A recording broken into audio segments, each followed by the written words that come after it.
We analyzed 5 years of IGNOU previous year questions to build a study guide for the BEGC-106 exam, identifying the specific themes and vocabulary that recur across every paper. The popular literature syllabus is split into 3 main zones: literary theories, fiction genres, and graphic narratives. Your exam paper is strictly structured. Section A demands 4 100-word notes. Section B requires 250-word answers. Section C asks for 3 500-word essays. IGNOU evaluators scan hundreds of papers looking for specific academic terms. Using the correct vocabulary proves you've engaged with the scholarly material, which directly correlates with higher marks in the final evaluation. Let's look at the Block 1 theories.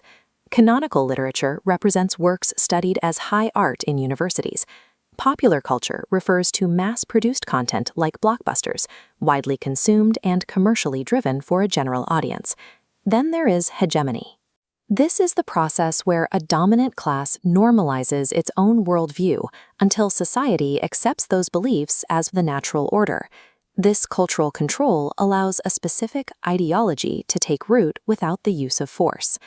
Kitsch is another frequent exam term.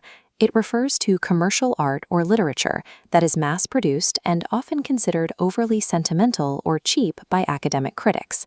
Memorizing these precise definitions for canonical, hegemony, and kitsch provides the specific language needed to answer the mandatory short notes in Section A.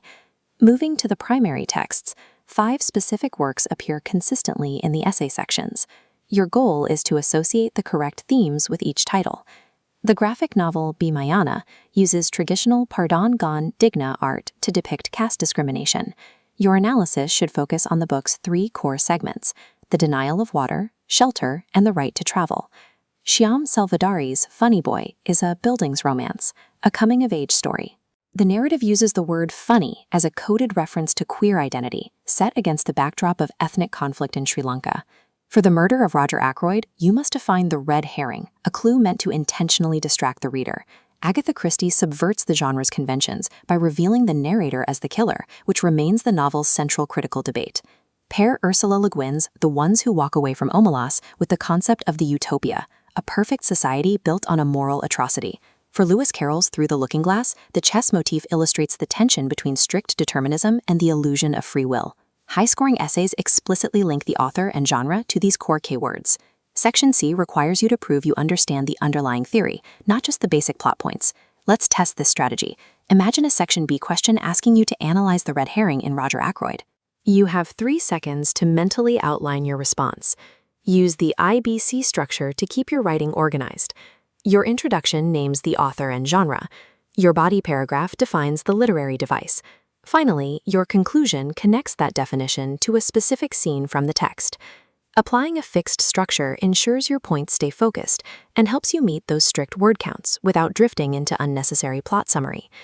If you are in your final study session, prioritize these 5 areas: Bhimayana's 3 themes, the narrator twist in Ackroyd, the Omelas utopia, the definition of popular versus canonical literature, and Funny Boy as a buildings roman. If short on time, skip broad historical questions. Tracing this centuries-long evolution of science fiction or children's literature requires too much memorization for the marks offered. When you start the exam, work in reverse order. Answer Section C first, then B, and finish with A. This allows you to secure the high-value marks while your concentration is at its peak. You have the requirements. Go write the paper.